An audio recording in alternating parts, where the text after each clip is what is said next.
Jaona voalohany toko 5. Izay rehetra mino fa Jesosy no Kristy dia naterak'Andriamanitra, ary izay rehetra tia izay niteraka dia tia izay naterany koa. Izao no ahafantarantsika fa tia ireo zanak'Andriamanitra isika, dia ny itiavantsika an'Andriamanitra sy ny ankatoavantsika ny didiny. Fa izao no fitiavana an'Andriamanitra, dia ny hitandremantsika ny didiny sady tsy mavesatra ny didiny. Ny finoana no mahatonga handresy izao tontolo izao. Jaona voalohany toko 5, ny 14 hatramin'ny 19.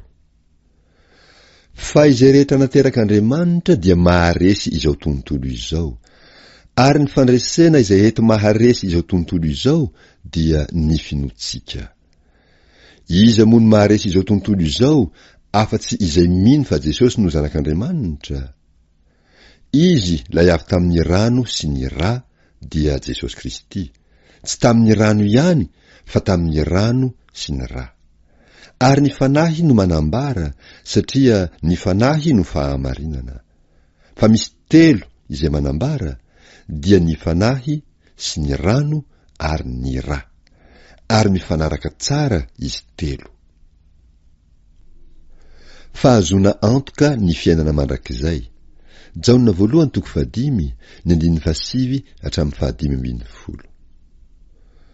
Raha mandray ny fanambaran'ny olona isika, lehibe lavitra ny fanambaran'Andriamanitra, fa ny fanambaran'Andriamanitra dia ny nanambarany ny zanany.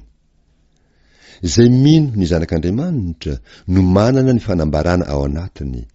Izay tsy mino an'Andriamanitra dia efa nampandangy azy, satria tsy mino ny fanambarana izay nanambaran'Andriamanitra ny zanany izy. Ary izao no fanambarany: fiainana mandrakizay no omen'Andriamanitra antsika, ary ao amin'ny zanany izany fiainana izany.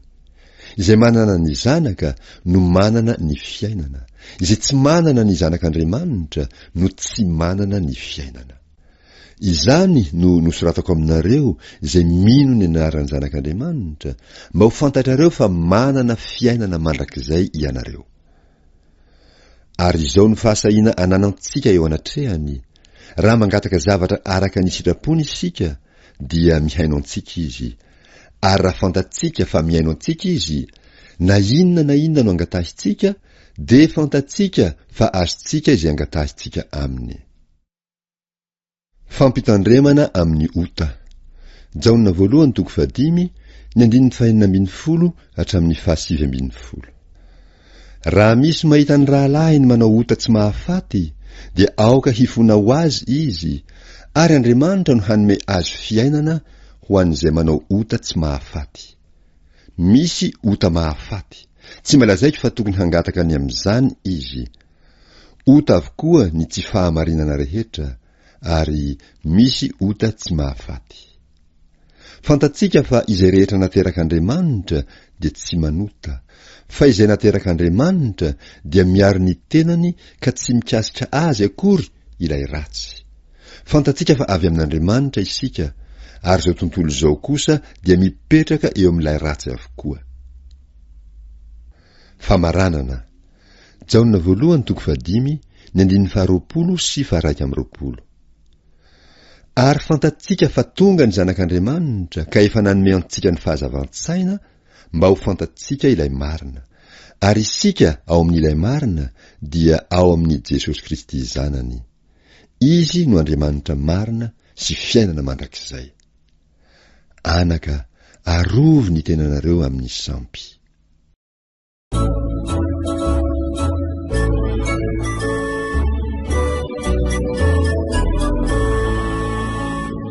Jesosy no dejai ny eglizy no ny fitiavany,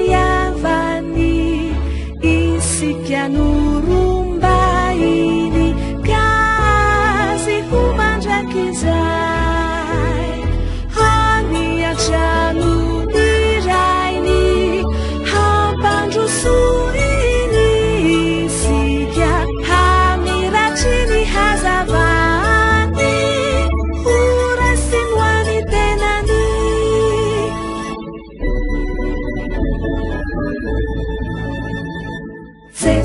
sinodezay ny eklizy zay efa tsy jalintsony mandrapandraisana azy andanitra tsisy tomany ao amin'io toeranio nandresena fafatesana lay ampakarina izaotra ny zanak'ondry hodori